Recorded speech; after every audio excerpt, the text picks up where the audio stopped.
नहमदुहु नसल्ली अला रसूलिहिल करीम अम्मा बअद फ़अऊज़ु बिल्लाहि मिनश शैतानिर रजीम बिस्मिल्लाहिर रहमानिर रहीम अम्मा बाद 14 अगस्त के हवाले से कुछ बातें अर्ज करनी है आपके सामने। 14 अगस्त की गहमा गहमी चल रही है, घंटियाँ लग रही हैं, झंडे लग रहे हैं, तराने बज रहे हैं। हुकूमती सतह पर भी इसका काफ़ी रवायती और रिवाजी तौर पे एहतमाम होता है। बेशक हम 14 अगस्त हमारा एक कौमी त्यौहार है और अल्लाह ताला ने हमें एक नेमत से नवाजा है और हमारे बुज़ुर्गों की ख़ास तौर पर कायद आज़म लियाक़त अली ख़ान, अल्लामा शब्बीर अहमद उस्मानी, ज़फ़र अहमद उस्मानी, ये हमारे बुज़ुर्ग हैं और आवाम उस वक़्त जो लोग थे उनकी क़ुरबानियाँ हैं। आज हमें एक मुल्क नसीब हुआ था 14 अगस्त को। तो बात ये है कि मुल्क तो हमें मिल गया, हम 75 सालों से, और ये 76वां साल है हम 14 अगस्त मना रहे हैं। तो लेकिन हम गौर किया कभी कि हम जो हैं 14 अगस्त को आज़ाद भी हुए हैं कि नहीं?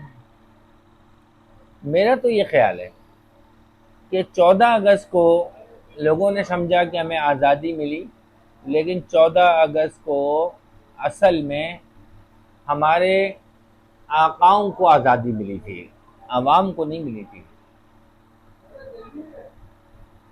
यानी काले आकाओं से हमारी ग़ुलामी शिफ्ट हो गई गोरे आकाओं से काले आकाओं की तरफ, इतना फ़र्क पड़ा। दूसरी बात यह, हमें कुछ छोटी मोटी इबादत की, छोटे मोटे कामों की आज़ादी मिल गई, गोश्त खाने की आज़ादी मिल गई। बाकी सिस्टम के लिहाज से अगर आप देखें, ये ढकोसलाती, एक फर्जी, एक नाम नेहाद जमहूरियत, आज़ादी, इसने आवाम को क्या दिया? आवाम को तो कुछ भी नहीं मिला। आवाम की तो हालत बदतर से बदतर होती गई, बुरी से बुरी होती गई। दुनिया कहाँ से कहाँ पहुँच गई। उन्होंने मुल्कों ने निज़ाम बनाया, वो मुल्क जो हमसे बहुत पीछे थे, अभी 20-30 साल पहले जो हमारे बाद आज़ाद हुए, चाइना और ये रूस की आज़ाद रियासतें तो अभी आज़ाद हुई थी। तालिबान को आप देख लें, अभी कितना दिन हुआ है उनको, साल से ऊपर ही हुआ है और क्या। लेकिन अफ़गानिस्तान की हालत हमसे बेहतर है। वजह इसकी है कि हमारा मुल्क एक इंटरनेशनल ताकतवर इस्टेब्लिशमेंट, जिसको गोरा अंग्रेज़ कहते थे, बरतानिया, जिसका सूरज गुरूब नहीं होता था, वो दूसरी जंग अज़ीम हार कर बल्कि जीत कर कमज़ोर हो गई और मजबूरन उसको दुनिया के कई मुल्क आज़ाद करने पड़े, उसमें पाकिस्तान भी था। और ये जद्दोजहद का समरा कह लें आप कि अगर बरतानिया इतना नुकसान ना उठाता जो उसने हिटलर के हाथों उठाया, और तो शायद ये पाकिस्तान आज़ाद होने में देर हो जाती। अल्लाह की कुछ हिकमतें होती हैं, कुछ अल्लाह का तकवीन निज़ाम होता है जिसके तहत ये सारे वाक़यात वक़ू पज़ीर होते हैं। तो बात ये कि हम तो ग़ुलाम थे, ग़ुलामी है अभी तक। हम अपनी मर्ज़ी से पाकिस्तान में क्या कर सकते हैं? हम अपनी मर्ज़ी से पाकिस्तान में तो कुछ भी नहीं कर सकते हैं। और ये बात तो पहले लोगों को इतनी समझ में नहीं आती थी, यानी इल्म के एतबार से तो थी कि हुकूमत चंद लोगों के हाथ में है, पाकिस्तान के वसाइल चंद लोगों के हाथ में है, ताकत चंद लोगों के हाथ में है पाकिस्तान। लेकिन ये बात अभी 1 साल 1.5 साल के अंदर खूब समझ में आई हमारी कौम को कि पाकिस्तान किसका है, पाकिस्तान के वसाइल किसके हैं, पाकिस्तान की दौलत किसकी है, किसके कब्जे में है, पाकिस्तान में स्टेट बैंक में रखा हुआ पैसा किसका है। ये खूब अच्छी तरह समझ में लोगों के आया, क्योंकि पहले तो एक पर्दा था, एक ढाल थी जिसके अंदर हमारी इस्टेब्लिशमेंट, ब्यूरोक्रेसी वगैरह बहाने से कोई आड़ लेके काम करते थे। लेकिन अभी 1.5 साल में, 16 महीने में तो खुल्लम खुल्ला हो रहा है, खुल्लम खुल्ला। अदलिया की कोई औकात नहीं है, हुक्मरान सियासतदानों की कोई औकात नहीं है, जो बज़ाहिर कठपुतली नाम नेहाद हुक्मरान बैठे हुए हैं, इनकी कोई औकात नहीं है। फैसले कहीं और हो रहे हैं, जज जो है वो फैसले नहीं दे पा रहे हैं। क्यों? क्योंकि जब ताकत का तवाजुन नहीं है, जब ताकत चंद लोगों के हाथ में आ जाए, जब वसाइल चंद लोगों के हाथ में आ जाए, जब अदारादारी चंद लोगों के हाथ में आ जाए, अब वो लोग चाहे हुक्मरान हो, चाहे वो आर्मी इस्टेब्लिशमेंट हो, चाहे वो सिविल इस्टेब्लिशमेंट हो, चाहे वो ये हमारे जो दौरा हाजिर के फजल रहमान जैसे मौलवी वगैरह हैं, इनके हाथ में आ जाए और ये इस्टेब्लिशमेंट के टट्टू और पिट्ठू बन जाएं, तो फिर उसके बाद फिर यही होता है। और पाकिस्तान बज़ाहिर जो आज़ाद हुआ, एक नाम नहाद आज़ादी, एक फ़र्ज़ी आज़ादी, तो उसके बाद कुछ भी इसीलिए नहीं मिला आवाम को, आवाम तक कोई चीज़ ट्रांसफ़र नहीं हुई, इसलिए कि ताकत शुरू से चंद लोगों के हाथ में थी। यहाँ तक कि कायदे आज़म भी उनका शिकार हुए, लियाकत अली ख़ान भी उनका शिकार हुए, फातिमा जिन्ना भी उनका शिकार हुई, और सरवर वो सहरवर्दी वो भी उनका शिकार हुए। फिर उसका हमने रिजल्ट देखा बांग्लादेश में क्या हुआ, वो एक हिस्ट्री है पूरी। और बांग्लादेश फिर आखिर ताकत के अदम तवाज़ुन की वजह से पाकिस्तान के दो टुकड़े हुए, मशरक़ी पाकिस्तान अलग और मगरबी पाकिस्तान अलग। तो आप ये झंडे वंडे लगाते रहें, नगमे गाते रहें, झंडियाँ लगाएं और ये बनावटी फर्जी बातें करते रहें जो हमारे कठपुतली नाम नहाद सो कॉल्ड हुक्मरान करते हैं, फ़ायदा कोई भी नहीं है। हम गुलाम थे, हम गुलाम हैं, हम गुलाम रहेंगे। एक आदमी खड़ा हुआ था जिसका नाम था इमरान खान, जिसका नाम लेना मना है, जिसकी तस्वीर लगाना मना है। वो उस आदमी ने पाकिस्तान में शऊर दिया, उसने इनका असली चेहरा दिखाया आवाम को। तो उसका अंजाम देखे क्या हुआ, जिसने ठोकर खा के जिसको भी थोड़ी बहुत अकल आई, लेकिन उसको फिर अकल तो आ गई लेकिन देर बहुत हो गई, जिसकी वजह से फ़ायदा कुछ नहीं हुआ। सबसे पहले अकल जो है भुट्टो को आई और भुट्टो को फिर लटका दिया गया। इन्हीं अदालतों ने उनका मर्डर किया। फिर उसके बाद जावला के बहुत बड़ा डिक्टेटर आमिर जालिम आदमी था जिसके हाथों भुट्टो को सज़ा दी गई, लेकिन जब जावला को अकल आई तो उसका तैयारा फाड़ दिया गया। फिर उसके बाद बेनज़ीर साहिबा आई। बेनज़ीर साहिबा वही कठपुतली हुकूमत थी उनकी, खुद मुख्तार तो थी नहीं, बस उन्होंने टाइम पास किया। और फिर आखिर उनका भी क्या अंजाम हुआ, जिसने भी इस्टेब्लिशमेंट से टक्कर ली उसका अंजाम यही हुआ। उसके बाद नवाज शरीफ साहब आए। नवाज शरीफ साहब जो आए इस्टेब्लिशमेंट की गोद में ही आए, उन्होंने इनको पाला पोसा, दूध पिलाया इनको। फिर उसके बाद इनके ताल्लुकात ख़राब होने लगे और जब इनको अकल आई तो इनको घर भेज दिया गया। बज़ाहिर 3 दफ़ा ये हुक्मरान बने, वज़ीर आज़म के ओहदे पे बैठे, लेकिन तीनों दफ़ा इनको घर रुखसत कर दिया गया। चौथी दफ़ा खाना पूरी की, 5 साल हुकूमत तय की पूरी की, मगर उसका अख्ताम शायद खाकान अब्बासी पर हुआ। ये सब बातें आप मुझसे ज़्यादा जानते हैं, क्योंकि मैं कोई सहाफ़ी तो हूँ नहीं। तो मैं एक तज्ज़िया कर रहा हूँ कि पाकिस्तान में इमरान खान ने शऊर दिया इस कौम को। अब ये बात हकीकत है, मैं कोई अंधा मुक़ल्लिद नहीं हूँ इमरान खान का साहब का। इमरान खान एस्टेब्लिशमेंट की गोद में तो नहीं आए थे, अपने तौर पर उन्होंने कोशिश की, लेकिन बाद में एस्टेब्लिशमेंट ने कुछ अरसे के लिए उनको गोद ले लिया था और फिर हुकूमत में भी ले आए। लेकिन फिर बेनज़ीर की तरह, भुट्टो की तरह, नवाज शरीफ की तरह उनके भी ताल्लुकात एस्टेब्लिशमेंट ख़राब हो गए और फिर उसके बाद जो उनका असर हो रहा है और अभी कब तक होगा ये आपके सामने है। तो ये सब बातें मैं जो आपको बता रहा हूँ नई बातें नहीं है, यानी मैं आपकी नॉलेज में कोई इजाफा नहीं कर रहा हूँ।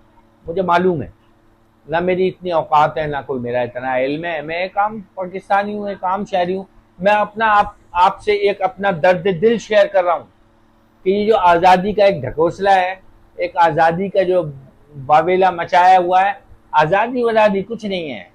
ये अभी औकात जो है ना, पता चल गई पाकिस्तानी कौम को कि जिस लीडर के साथ 80% अवाम पाकिस्तान खड़ी हुई है, हिमायत कर रही है, ये पीडीएम की नाम नहाद हुकूमत जो थी और इस्टेब्लिशमेंट और ये सब जानते हैं, लेकिन मकबूलियत है, कबूलियत नहीं है। बड़ी ज़बरदस्त बात कही किसी ने भाई कि इमरान खान की मकबूलियत तो है मगर कबूलियत नहीं है। वजह क्या है, किसके आगे कबूलियत नहीं है भाई? कौन है वो लोग? भाई ताकतवर लोग, वही जिनके हाथ में डालते हैं, जिनके हाथ के अंदर खारजा पॉलिसी है, जिनके पास जो है वो मईशत इक़्तिसादियात पाकिस्तान की, जिनका कब्जा है, उनके यहाँ कबूलियत नहीं है उसकी। और वो आदमी थोड़ा ज़िद्दी, थोड़ा अक्खड़, अपनी सोच का आदमी है। शुरू में तो वो कच्चा पक्का था, अभी वो थोड़ा तजर्बेकार हो गया है, मगर है वो अब मैं जब इनका, मेरी वजह क्या है इमरान खान की हिमायत की? बल्कि मैं समझता हूँ कि इमरान खान की हिमायत बड़े अजीब गरीब लोग करते हैं। मैं आपको अपनी मिसाल दूँ, मैं ज़िंदगी में कभी सियासतदानों के साथ नहीं रहा, यानी किसी पार्टी में नहीं रहा, बहशत अवाम कोई दिलचस्पी नहीं थी। हम तो मदरसे में पढ़ने पढ़ाने वाले लोग थे, ज़्यादा दीनी जमातों में कुछ हमारा उठना बैठना हुआ करता था। लेकिन मैं इमरान खान की सोच, नज़रियात और उसके कॉलम पढ़ के सन 1992 में, 93 में, 95 में कॉलम पढ़ा करता था, तो मैं थोड़ा सा उसकी सोच से इंस्पायर हुआ, क्योंकि वो एक प्ले बॉय की तरफ से अपनी ज़िंदगी को चेंज किया, उसका धारा चेंज हुआ, इस्लामी जहन थोड़ा सा उसका बना। फिर उसके बाद जमामा से शादी हो गई, उस पर बहुत तनकीद भी हुई और इसको भी मैं इमरान खान की एक गलती समझता हूँ। बहरहाल ये उनका ज़ाती मामला है। तो मैं ये बात है कि इमरान खान का जब हम मवाजना, वो मैं हिमायत की वजह बता रहा हूँ आपको कि इमरान खान का जब हम मवाजना बेनज़ीर से, नवाज शरीफ से, मौजूदा दौर के जब हम सियासतदानों से करते हैं, तो उसके आगे वो आदमी जैसा भी है, 100 खामियां आप बयान कर सकते हैं। मैं भी खामियां जानता हूँ इमरान खान की, लेकिन इमरान खान का कद फिर भी इनसे बहुत बड़ा है। इमरान खान की सोच वो नहीं है कमाने खाने वाली, लूटने घसूटने वाली, खाता भी है तो लगाता भी है और लगाता भी है तो खाता भी है, हैं? और अपनी फैक्ट्रियां बना रहे हैं, माल जो है वो बाहर शिफ्ट हो रहा है, बाहर जो है वो एम्पायर्स बन रही हैं। कम से कम ये तो नहीं है ना इमरान खान का। बाकी उसके साथ ऐसे लोग थे लेकिन भाग गए। मगर वो आदमी, बकौल हमारे बुजुर्ग हैं हारून रशीद साहब, 15 साल 16 साल वो काफ़ी अर्सा साथ रहे, तो वो बहुत अच्छी तरह इमरान खान को जानते हैं। तो अब तो इमरान खान की तकरीरें सुनने वाले, इमरान खान की स्पीचेस सुनने वाले और इमरान खान की तस्वीरें देखने वाले लोग हैं भाई अवाम, हमारी तो रज़ाई नहीं है। मगर जो करीब लोग रहते हैं वो ये कहते हैं कि ये आदमी उनसे बहुत मुख्तलिफ है। नवाज शरीफ, ये चोर लोग जो हैं उचक्के। अब इमरान खान के लिए मैं यही कहता हूँ, मैं पहले भी कुछ वीडियोस बनाई थी, उसमें भी कहा था, हालांकि ये कहना जुर्म है कि इमरान खान ने जो सबसे बड़ा काम किया ना वो यही किया कि इमरान खान ने इनकी चोरी को खोला और लोगों के दिलों में नफरत बिठाई। किसकी? इन चोरों की, उन लुटेरों की, इन इसराइल के, अमेरिका के, इस और ये इंटरनेशनल एस्टेब्लिशमेंट के जो पिट्ठू हैं हुक्मरान, यही ये जो आपके सामने ये जो बैठे हुए हैं, हमारे ये रोज जिनकी शक्लें हमको देखना पड़ती हैं, ये अब एक एक का नाम मैं क्या लूं। तो इनकी नफरत जो इमरान खान ने बिठाई है, ये जो है ये असल काम है। क्योंकि जिन लोगों से आपने लड़ना है, जिस सिस्टम से आपने लड़ना है, जिस सिस्टम को आपने चेंज करना है, जब तक आपके दिल में उस सिस्टम के चलाने वालों की, उस सिस्टम की हिमायत करने वालों की, उस सिस्टम से फायदा उठाने वालों की नफरत आपके दिल में नहीं होगी, आप उससे मुकाबला नहीं कर सकते। वो नफरत ही आपके अंदर जज्बा, आपके अंदर हिम्मत, आपके अंदर विल पैदा करेगी कि आप इनके सामने खड़े होंगे। पहले अब डरेंगे, पकड़ धकड़ होगी जैसे कि हो रही है, औरतें तक जेलों में, लेकिन उसके बाद आहिस्ता आहिस्ता ये स्टेमिना, ये तरबियत है। लोग कहते थे इमरान खान के साथ तो वो मम्मी डैडी वाले लोग हैं, बर्गर लोग हैं, बर्गर खाने वाले लोग हैं, लेकिन आज वही लोग आप देखें उन्होंने टीयर गैस भुगत रहे हैं और उन्हें रोडों पे मार पड़ी, सड़कों पे मार पड़ी, वही जो वही क्लास जिसके बारे में ताना देते थे वो वही आज जेलों में, वही चोर चकार जो लोग थे वो तो भाग गए, उसके साथ अभी भी वही लोग खड़े हुए हैं और हर तबके के लोग खड़े हुए हैं, ठेले वाला, रेडी वाला और हम जैसे छोटे मोटे मौलवी भी हैं, मगर एक बहुत बड़ी तादाद है अवाम की। अब इन्होंने लाख कोशिश की लेकिन क्या हुआ, वोट बैंक नहीं टूट रहा, जमातें तो बना रहे हैं, जमातें तो बना रहे हैं लेकिन वर्कर नहीं है। जमातें तो बना ली और पार्टी तो बना ली लेकिन वोट नहीं है, वर्कर नहीं है। अब क्या करें जी, वोट कहां से लाएं, वर्कर कहां से लाएं? कुछ लोग तो गैर जानिबदारी रहते हैं और जो इन्वॉल्व हैं वो इमरान खान के साथ इन्वॉल्व हैं, जिन्होंने वोट देना है वो अक्सरियत इमरान खान के साथ है। सर्वे हो रहे हैं, दिन रात हो रहे हैं, हजारों सर्वे आ चुके हैं इंटरनेशनल लेवल पे, हमारे मुल्की लेवल पे हर जमात ने सर्वे कराए, फौज ने सर्वे कराए, ये जो नाम नहाद हुकूमत थी इन्होंने सर्वे कराए, क्योंकि खबर तो रखनी है ना, आवाम का मूड क्या है ये तो पता करना है ना, और खुद पता करने में तस्दीक होती है, दूसरों पे आदमी डाउटफुल होता है। तो सर्वे सब ने कराए हुए हैं और सर्वे में सबका एक ही सर्वे का रिजल्ट है। रिजल्ट में एक ही बात सबके सामने आई है कि 70 से 80% आवाम इमरान खान के साथ है। अब क्या करेंगे, अब जेल भेज दिया आपने, अब क्या करना है जी? वो आदमी जेल से घबराने वाला नहीं है, उसके दुश्मन कह रहे हैं वो जेल से डरने वाला आदमी नहीं है। वो आदमी हबस में पंखा घूम रहा है, हवा नहीं दे रहा है, 7x9 का कमरा बता रहे हैं कि 7x9 का कमरा है, जमादार चीनी और मीठी चीजें फेंक के जा रहा है ताकि चूतियां आए, कचरा फेंक के जा रहा है ताकि लाल बेक आए, चूहे आए। वो आदमी इन चीजों से घबराने वाला नहीं है। और वो उसी गर्मी में, इसी हब्स में, हम आप कूलर में, एसी में बैठे हुए हैं, कम से कम पंखे के नीचे तो बैठे हैं, वो आदमी उसी में जो है वो पुशअप कर रहा है, उसी में वो डंट लगा रहा है, वो उसका मामूल है। वो 24 घंटे में 6 से 7 घंटा एक्सरसाइज करता है वो आदमी 70-72 साल की उम्र में, उसका ये मुकाबला नहीं कर सकते। वो आदमी नवाज शरीफ और शहबाज शरीफ की तरह रो नहीं रहा है, खाने को नहीं रो रहा है कि खुद तो जेल में और एक टीम खाना बना बना के भेजने वाली बैठी है। जो अभी इनका तो ये हिसाब था ना कि खाना आया, सुबह का नाश्ता कर रहे हैं, अभी वो मुंह में गया नहीं तो दोपहर के खाने की लिस्ट थमा दी, अभी दोपहर का खाना जो है हजम हुआ नहीं और रात का खाने की लिस्ट थमा दी, क्योंकि इनको उर्फन भी खाने पीने की आदत है और फिजिकली भी खाने पीने की आदत है। इनके खाने मशहूर हैं भाई। ये तो मुल्क से भी जब भागे, परवेज मुशर्रफ ने जब इनकी दुम पे पांव रखा तो जब ये मुल्क से भागे तो भी बावर्चियों की टीम लेके भागे, बक्से नोटों के सामान के जो भागे, अपनी फैमिली को लेके भागे, तो अपने नौकरों को भी लेके भागे, अपने बावर्चियों को भी लेके भागे, क्योंकि इनका खाना पीना सवार है। अब ये क्या है, ना उठने के काबिल है ना बैठने के काबिल है, जरा सा चलते हैं हाँपने कांपने लगते हैं, उबला हुआ खा रहे हैं, कच्चा पक्का खा रहे हैं, वैसे इतनी दौलत जमा की है। इमरान खान एक मलंग आदमी, फकीर आदमी, वो चौकीदारों के साथ बैठ के भी खा लेता है, रोड पे भी खा लेता है, वो ढाबे पे भी खा लेता है। बहुत सारे वाकयात आप सुनते रहते हैं, मुझसे ज़्यादा काबिल लोग वीडियोस बना रहे हैं, आपको खबर देते हैं।